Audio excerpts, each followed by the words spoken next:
Nous l'avons visité déjà 2 fois. Une Ouais. fois en 2012 où nous avons vu 400 détenus pour 190 places. Nous y sommes retournés en 2016. La situation n'a pas changé. C'est le C'est même rapport, enfin, sans à vous peu demander près, de à chiffres peu précis. près. Il OK. n'est pas encore publié, donc je ne peux pas vous en dire plus, mais grosso modo, Hein, hein. c'est la même situation. Et je dois dire que on ne sait plus comment faire pour dénoncer cette surpopulation carcérale. Il faut être précis et j'allais dire concret. Ça veut dire quoi? Ça veut dire 4 détenus dans une cellule, par exemple, qui est faite pour 2. Absolument, ça veut dire dans la plupart des maisons d'arrêt, 4 détenus dans une cellule de 9 mètres carrés. 9 mètres carrés. Ça veut dire, par exemple, à la maison d'arrêt des femmes de Nice, 5 femmes dans une cellule de 11 mètres carrés. On a dénoncé à Fresnes des rats, des punaises, enfin une situation qui est totalement indigne, totalement contraire aux droits de l'homme. Et j'avoue que moi, je suis contrôleur général depuis 3 ans. Ça fait 10 ans que le contrôle général et puis d'autres associations dénoncent ce fléau de la surpopulation carcérale. Et malheureusement, par exemple, pour la maison d'arrêt de Nîmes, nous participons à une action, un recours devant la Cour européenne des droits de l'homme. Et moi, j'ai envie de dire que c'est quand même triste, mais moi, j'en suis à souhaiter que la Cour européenne des droits de l'homme condamne la France, comme elle l'a fait pour l'Italie, et ça a permis de changer d'ailleurs la situation, condamne la France pour surpopulation carcérale pour qu'on fasse quelque chose. Car ça fait 10 ans, 15 ans que tout le monde lance ce cri d'alarme, que les gouvernements successifs ne l'entendent pas.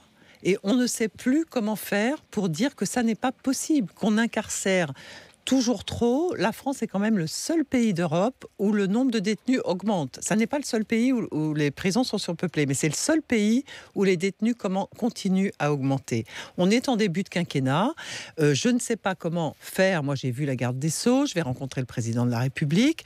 Comment les sensibiliser pour dire qu'il faut en finir? C'est un fléau qu'on ne peut plus supporter. Bon.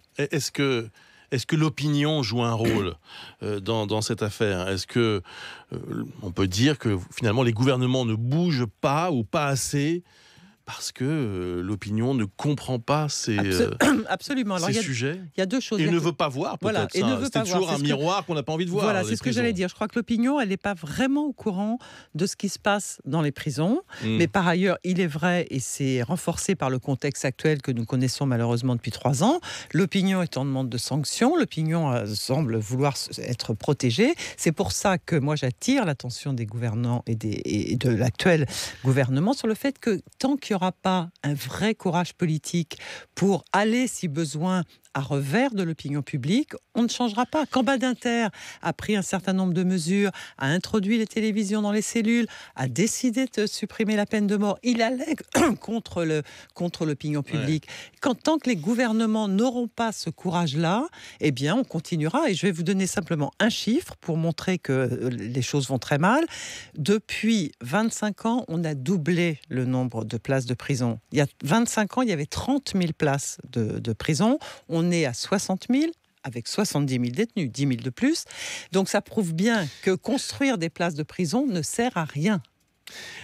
Vous en appelez à qui, là, aujourd'hui? J'en appelle au président de la République, j'en appelle au gouvernement pour leur dire c'est un fléau, c'est le fléau de la justice pénale. Tant que les choses ne seront pas prises avec lucidité, mais aussi avec courage, eh ben on va continuer. Dans 10 ans, il y aura 80 000, 90 000 détenus. Quelles sont les conséquences, Adeline Hazan, de cette surpopulation? Énorme, parce que c'est indigne et c'est contraire à la Convention européenne des droits de l'homme de mettre 4 personnes dans une cellule de 9 mètres carrés, mais c'est pas seulement pas confortable et indigne. Ça veut dire que tous les droits fondamentaux qui sont reconnus par la loi, eh bien, ils n'existent plus. Ça veut dire que le droit à la santé n'existe plus. On attend dans les maisons d'arrêt 6 mois, 1 an pour se faire soigner.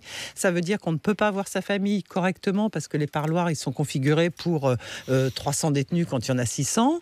Tout est configuré. Quand je parlais de conséquences, pardon de vous couper, mais je pensais à la récidive, à la radicalisation. Bien sûr. Est-ce que c'est une des causes? Mais évidemment, parce que quand il y a 2 fois plus de détenus que de places, on ne peut pas mettre en place justement ce qu'on appelle des parcours d'exécution des peines. On ne peut pas préparer la sortie. Ça veut dire des violences entre les détenus, ça veut dire des violences sur les surveillants qui travaillent dans une situation, il faut le dire, absolument insupportable. Ça veut dire donc un climat de tension terrible et ça veut dire qu'il y a 80% de détenus qui sortent sans préparation, ce qu'on appelle dans notre jargon les sorties sèches. Donc et toutes les études montrent que quand quelqu'un sort non préparé, on multiplie le risque de récidive. Donc ça veut dire que la société en pâtit, les détenus en pâtissent, tout le monde en pâtit et personne ne fait rien.